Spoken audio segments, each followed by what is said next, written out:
I'm Baftis, an artist based in Torquay, Australia.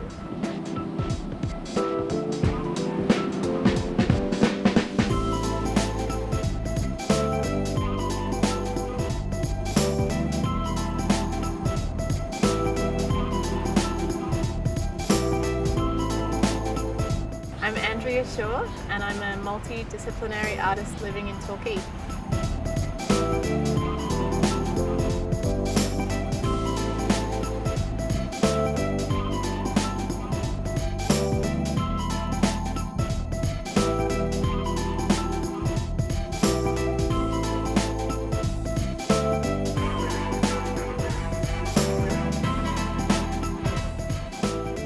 I guess my style is sort of really just defined as line work.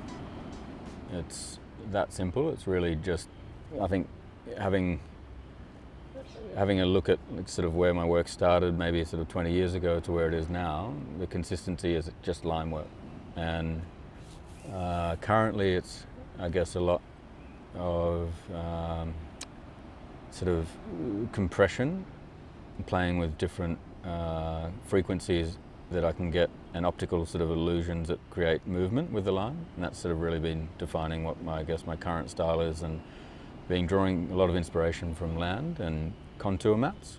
Yep. So it's a bit like my work's mapping, and it's sort of been giving me a really nice sort of sense of the spaces that I'm working in. So I try and link it to the land or the actual area that I'm working in. Coming from graffiti, it's such a sort of competitive. What it does is it instills this constant awareness of what trends are happening, what's new developments, and when the internet really sort of took off, that changed everything, because it have really localized styles and really particular to different areas and countries and even cities. Yeah. And then with the internet now, you just fire up Instagram, and then you see everything that everyone's doing immediately. Seeing what techniques are being used by different graffiti artists, from sort of design, from typography, but then also from fine art. And I guess where my work sits, it's a bit outside of a particular genre, and that gives me a bit of freedom to sort of almost magpie different parts of what I'm seeing. Yep. And then that really informs my work.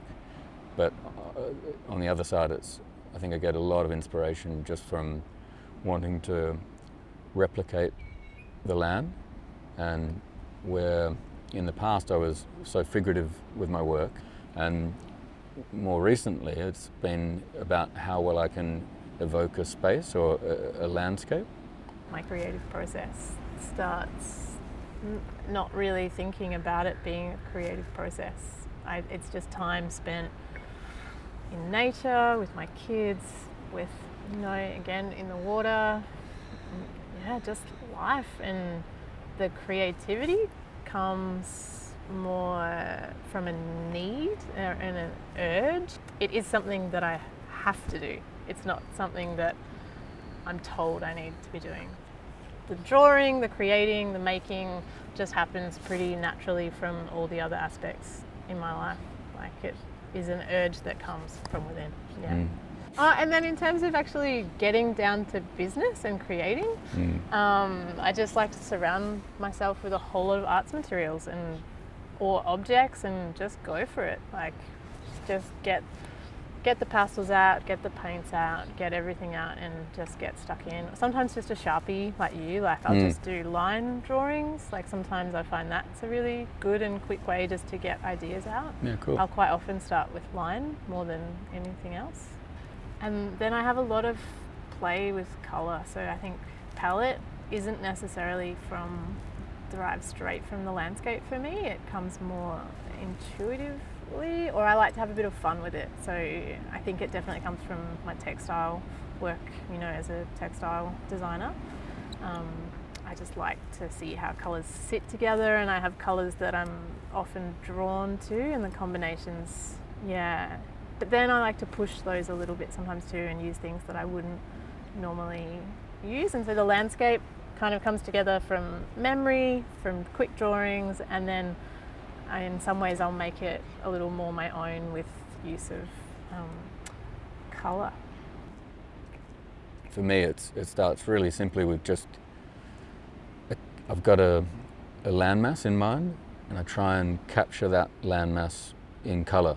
So I sort of work out a palette that, for me, looks like that land. Yeah, okay. And then the next part is actually doing the topography on the line work above, and sometimes I'll use an immediate or a one-to-one contour mapping, and other times I'll just sort of wing it from maybe a couple different lines or from a different mountain based in the area. But that's probably where most of my work is geared to. So you do now. a little plan for palette and then work the topography out and then bring it together. Yeah, and so for sketching, I like to just do the topography itself, and then the painting for me is, I feel like it's more honest when I just directly go to the wall, and I'll have a design, but the enjoyment I have is once I've got the background or the colour work done, then it's a bit like, not tattoo, but it's close, where you've got so many different colours that have taken so long to build the base up, and then you have to have the confidence to put a big line across it, and then another and another, and rarely I have to go back and paint something out, because it's just that it's just a confidence that's grown with having to replicate line work after line after line, and not having to look at the sketch, just sort of knowing the frequency of the line and so forth. So that's where a lot of my work is now. Yeah, nice.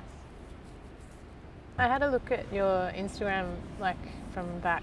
Way back. And the bad tape stuff. No, it's not bad. The tape stuff that you did, and it's awesome. But I can see how that the line is always a strong kind of cheers. feature within your work. It was awesome. No, it made me want to pull out some tape. And I've got heaps in the back. It's funny, I haven't used tape for a long time now, and been sort of been keen to maybe give it another go. You should. It's nice to play with different materials. I find when I use a different medium, different outcomes just organically happen. Or even if I might be looking at the same thing as a reference, depending on what you use to create with, you'll get a different outcome every time. And I think I'm definitely due to play with some new materials. Yeah, cool. It's funny, whenever I go to like an art store, fine art store, I always feel intimidated, like I'm in the wrong place or the wrong section of the library. But if I go to Bunnings, then I'm like, brilliant. No, I know exactly what you mean. Yeah. Because I feel the same sometimes. Well, when I first started post-uni, I just surrounded myself with like loads of off-cut materials, and I had paint chips discarded from a paint store. And I had heaps of timber from my husband's work, and I made sculptural stuff. So I didn't paint back then. Like I made lots of constructed pieces. That's funny, because that's really funny, because I haven't quite made the shift to working on canvas yet. Been thinking about it for a decade or so, but I've come from sort of abandoned buildings and factories, and that's where I sort of felt comfortable on architectural services, and the canvas is for me almost just as intimidating as a fine art store. Yeah, maybe you should create your own canvas. The first show that I did at Boom Gallery, I constructed some of the canvases out of timber before I painted them. And then, I don't know why, but I've just kind of gone away from that. And lately I've been really thinking that I'd like to do that again. And actually that might be cool for you too, to work like... I like that idea of having like a canvas that's got like a drawer in it.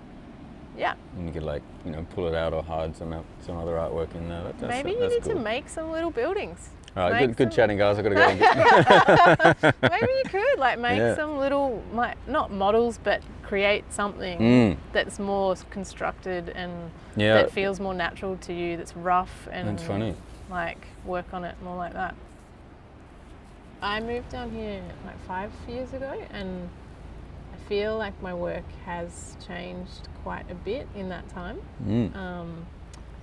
It's just become more representational. I'm not being too critical of it. It just is what it is kind of.